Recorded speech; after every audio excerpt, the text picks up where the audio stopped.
Underdog Fantasy is the fastest-growing fantasy app and easiest place to play fantasy sports. Just jump on UnderdogFantasy.com or download the app, draft your team, and that's it. And if drafts aren't your thing, they also have a pick'em game where you can win 20 times your money in a single night. Use promo code RADIO, and Underdog will double your first deposit when you sign up with up to $100 in bonus cash. Deposit $100, get $100 free. That's promo code RADIO. Terms and conditions apply.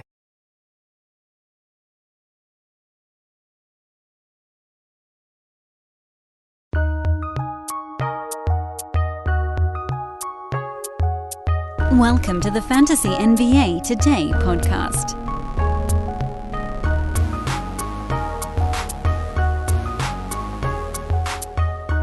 You know what's kind of funny is I'm already sort of losing track of how many days of off-season it's been. I'm not even in the actual part of the off-season. This is day 8. No. Show 8. I don't think we can go by days. That's too hard. That's way too hard. I got to count up weekends? No. Show 8 of the off-season. Hi, everyone. April 20th. I remember in a younger time, this was a day that brought me great joy. Now it's just another day in April. This is Fantasy NBA Today. Sports Ethos presentation. Thanks for tuning in, everybody. I'm your host, Dan Besbris. And yada, yada, yada. You can follow me on Twitter at Dan Besbris. Same old stuff. SportsEthos.com, the website of our benevolent overlords. I hope you will check that out. And, of course, shout out to our friends over at Fantasy MLB Today, putting hard work in on a 5-days-a-week baseball podcast. I've become a listener. I don't listen to the DFS side. Joe does some nice DFS work at the end, but I don't listen to that. I can't figure out DFS basketball, let alone baseball. But I need serious help with my fantasy baseball team. I probably should have been listening to that show before my season started, and I wouldn't have ended up with all of these turds. I got a team full of turds. That's where I'm at in my fantasy baseball league. But help is on the way. Fantasy MLB Today. Host Joe Orico. Please go check that out during our off-season here. If you play fantasy baseball. If you don't, whatever. It's our shout-out at the beginning of the show. I'll try to hit them with one of those or two of those a week right now, because that's going to be rolling here while we rumble along in our off-season, while we get ourselves prepared for next season. But they got stuff happening right now. We got playoffs to cover. Tuesday recap.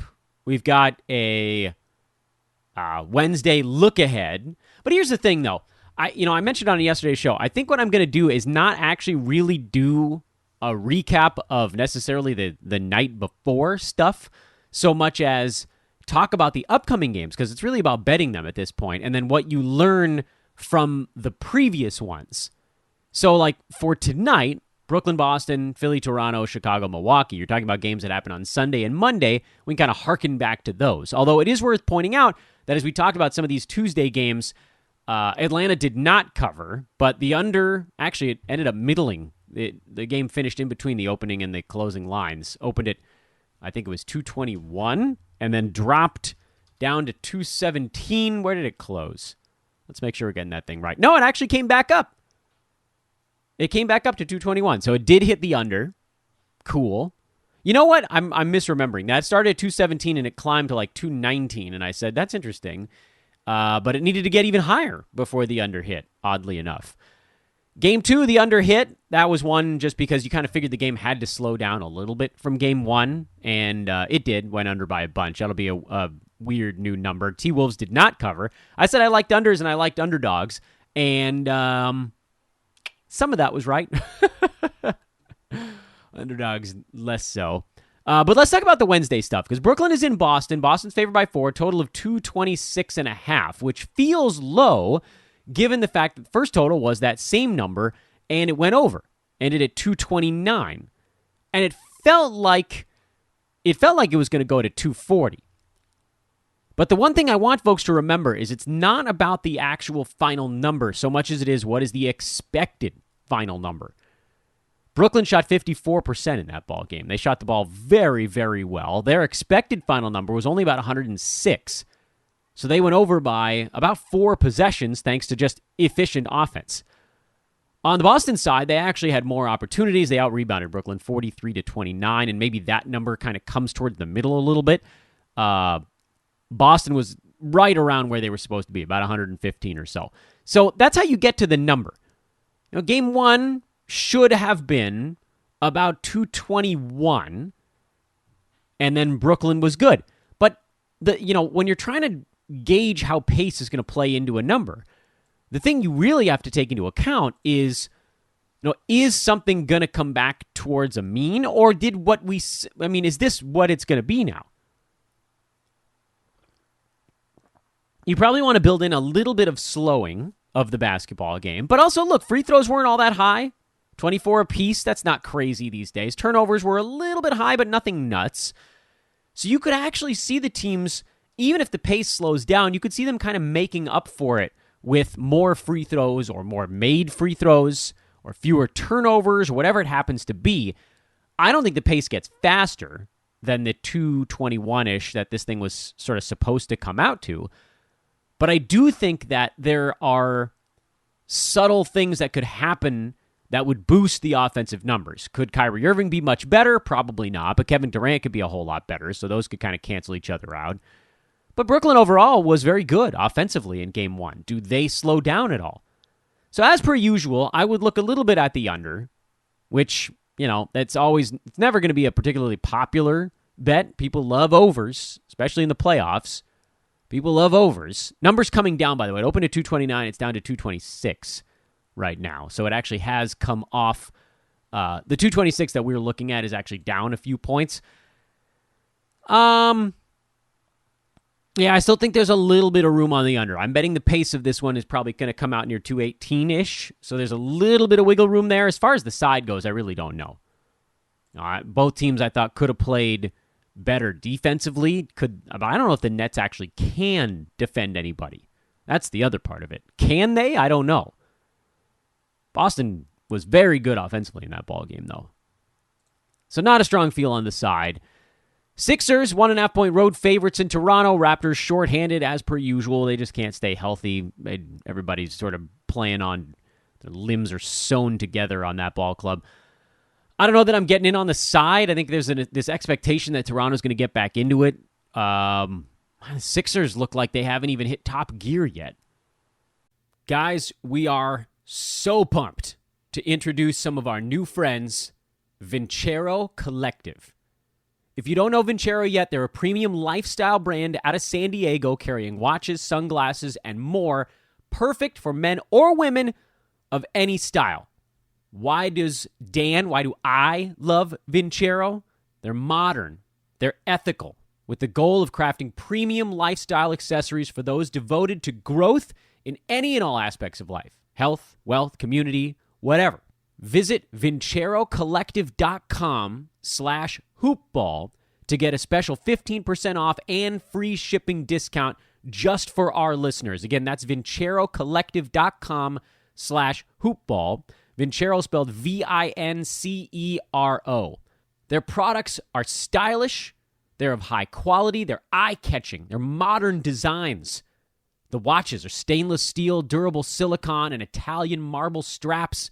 For the glasses, all lenses are polarized, the frames are handcrafted, and because they know that online shopping can be frustrating, they have a 5-year guarantee and a 365-day free return policy. That's nuts, but you don't even need to take my word for it. They have over 30,000 5-star reviews. They've been featured in Forbes, Business Insider, and Newsweek, just to name a few. Go to VinceroCollective.com/hoopball. Get your 15% off and free shipping offer now. Hey everybody, Dan here. Let me tell you about a new app called Poker Chill. So first, before I even tell you about it, just know this: the first 5 hours of play are totally free. 5 free hours of play. Just log in with promo code HOOPBALL, HOOPBALL. Poker Chill lets you play poker with your friends with built-in video chat. No more computers or second monitors to try to get your poker on. It's a perfect way to hang out remotely on a Friday night with your buds. It's as fun and real as live poker, but it's on your phone. You can play from anywhere. Your couch, a chair, lying on the floor on your stomach. It's high-quality video chat right in the game, and it's easy. Just 3 taps to set up for beginners. It's got custom controls for more advanced games if that's your thing. It's available on iPhone and iPad right now, web and Android coming soon. That's right around the corner. So get started now. Download the Poker Chill app. Start playing. Remember, first 5 hours. 5 stinking hours, totally free. Just log in with promo code HOOPBALL, HOOPBALL. Poker Chill, that's the app. Check it out. You're going to love it. You know me, I tend to lean a bit more towards totals when I'm betting these things. Philly won the last ball game 112-97. That's a 209 mark. Went under the posted number by about 8 points. So they brought it down a little bit. Not a ton.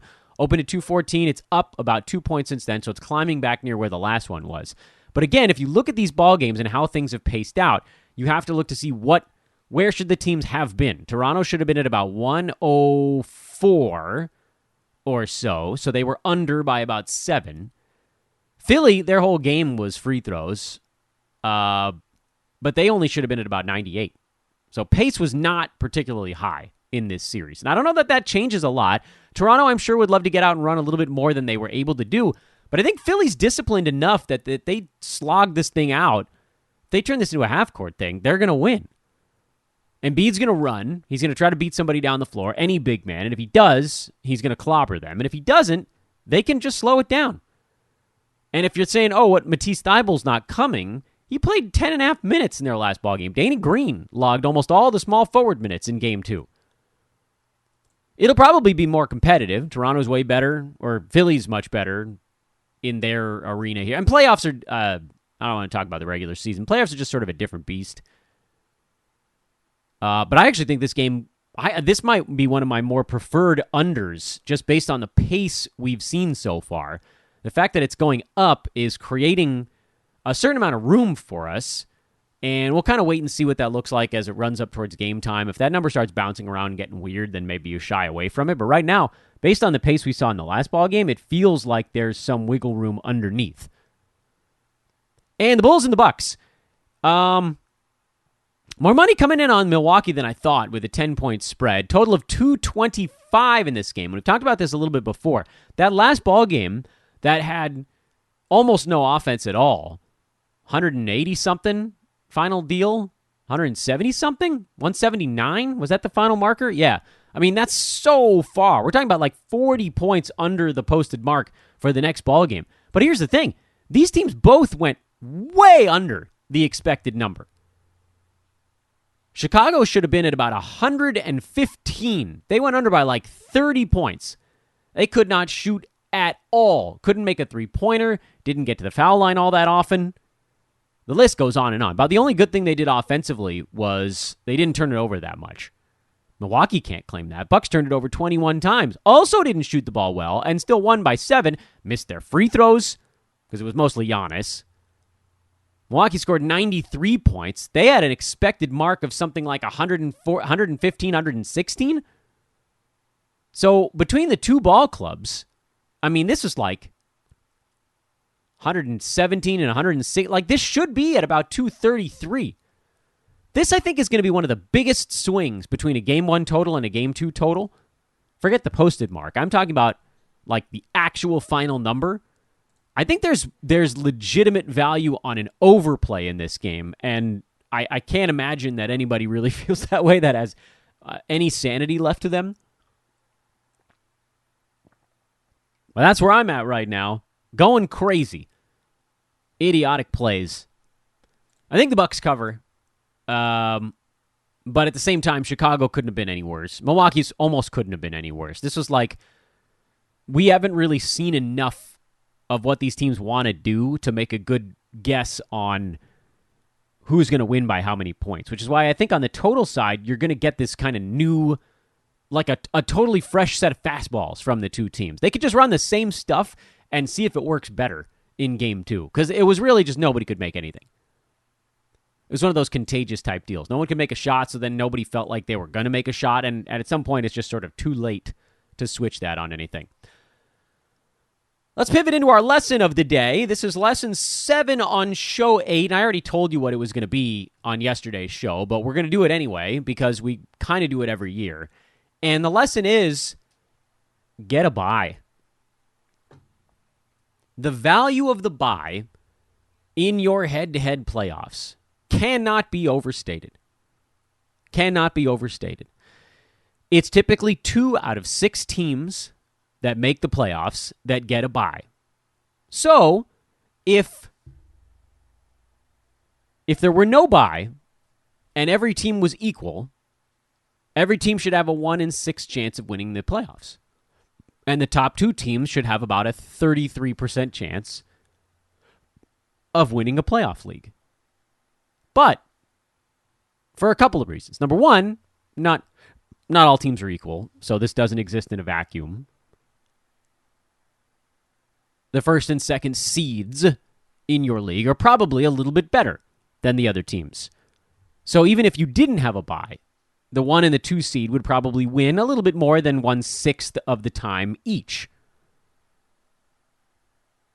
Just based on the assumption that they're slightly better than the other teams in the leagues. But, and I do a poll every year. I don't know why I need to get new data, but I get new data every year. And every year we see the same thing, which is basically that the not having to play in the first round just on its face changes the odds that a team is going to make it through the finals. They only have to win 2 weeks instead of 3. So I guess you could say, look, if every other team has a 50-50 shot of winning each round of their playoffs, then the teams that have a bye have to win half the time twice, which means each of those teams should have about a 25% chance of winning the championship, a half times a half. And everybody else should have about an 1/8 chance to win a championship. So again, if all teams were equal, having a bye should increase your chances of winning from 1/6 to 1/4. You guys with me so far?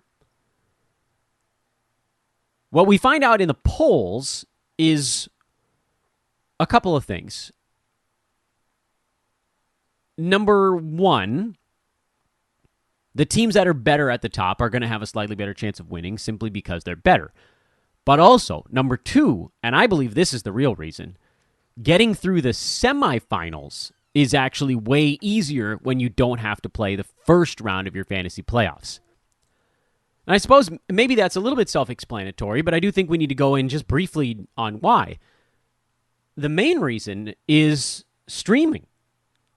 You can overwhelm the semifinals if you don't have to play the first round of the playoffs. You can take that whole week to set your team up for the next week. You get to use all 4 or 5 moves one week to set up a boatload of games played in the front end of the following one. And then all the moves the next week, you can use them if you want to drop any injured guys. You can backload that week with games played. It's almost like you have 8 to 10 weekly moves for 1 week. I don't know how anyone competes with that. The only way you lose in that scenario is if you blow your moves on something nuts and like half your team gets hurt and your opponent has no injuries and just everything breaks the other way.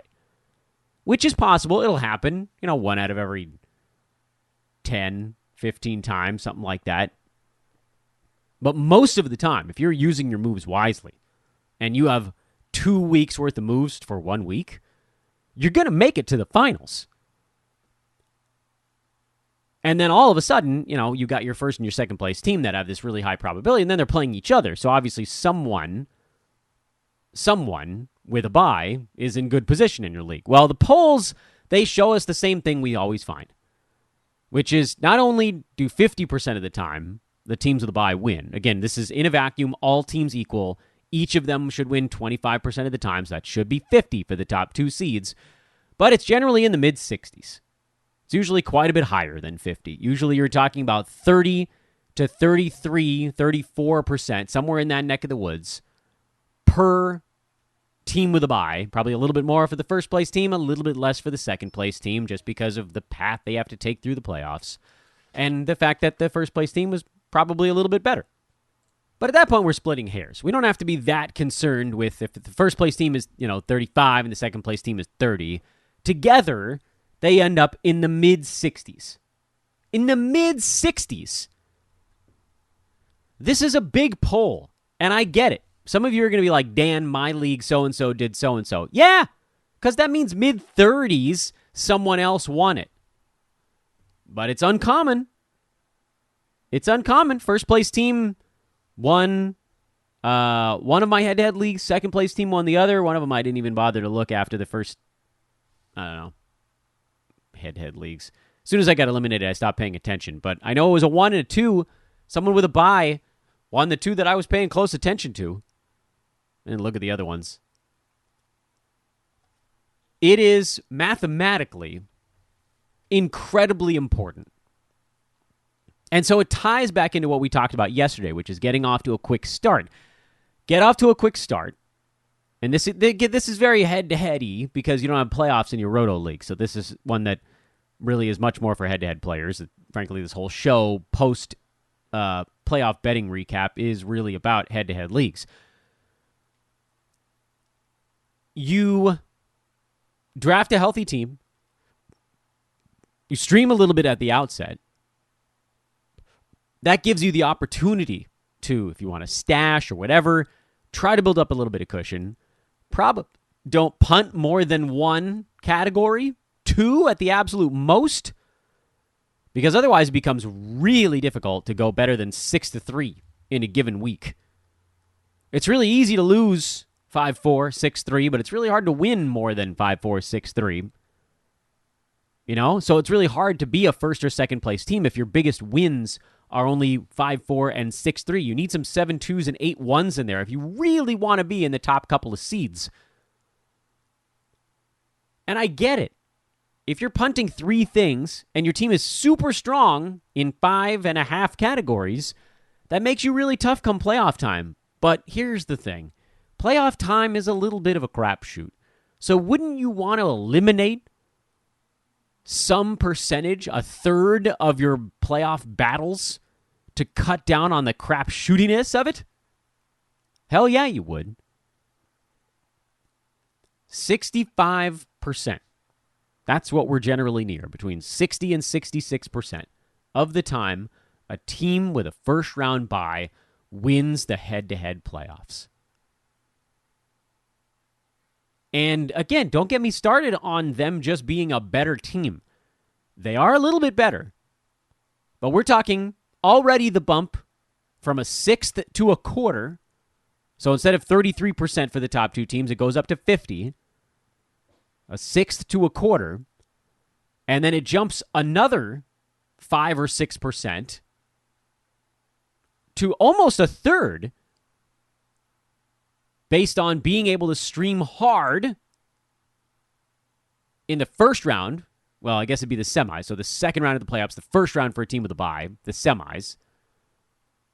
And then, whatever small amount you want to call is just being a slightly better team than the other guys. So the thing is, I don't think that the being a better team thing in really competitive leagues is that big of a deal. I think the third place team is usually pretty freaking close to the second place team. Sure, maybe the first place team is a bit better than the 6th place team, but first, second, third, fourth, those teams are usually all pretty tight to one another. Teams coming up 5, 6, maybe they're getting guys healthy. Playoffs, anything can happen when you get in that one-on-one battle. So just eliminate so much of the uncertainty of it. Eliminate a week where your best player could just miss 2 games and you lose. Set yourself up to go bananas in the semifinal, especially if your league pays first and second place.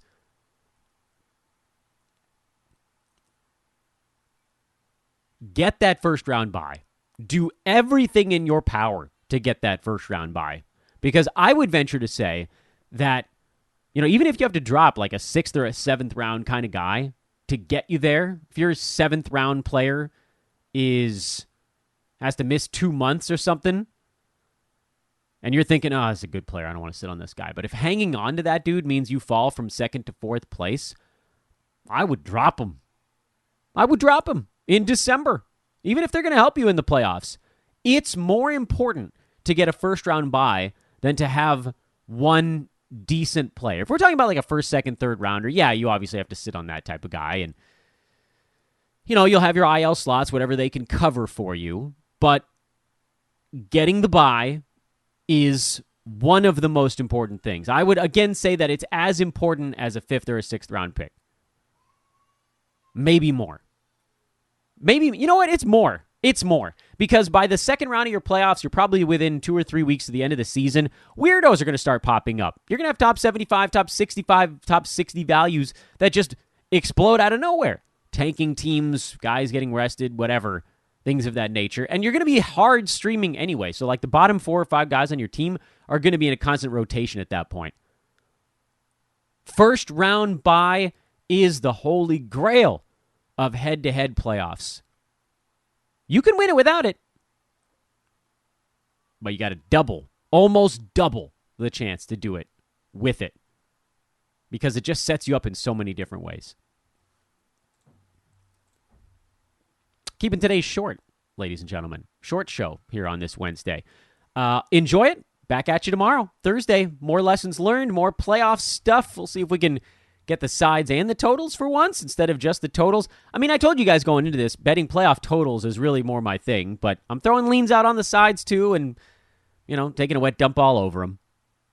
I am Dan Vespers for Fantasy NBA Today. Sing-song conclusion to a show. I don't have to rush my way through the outro here. At Dan Vespers on Twitter. I'll talk to you guys over there. See you long for now.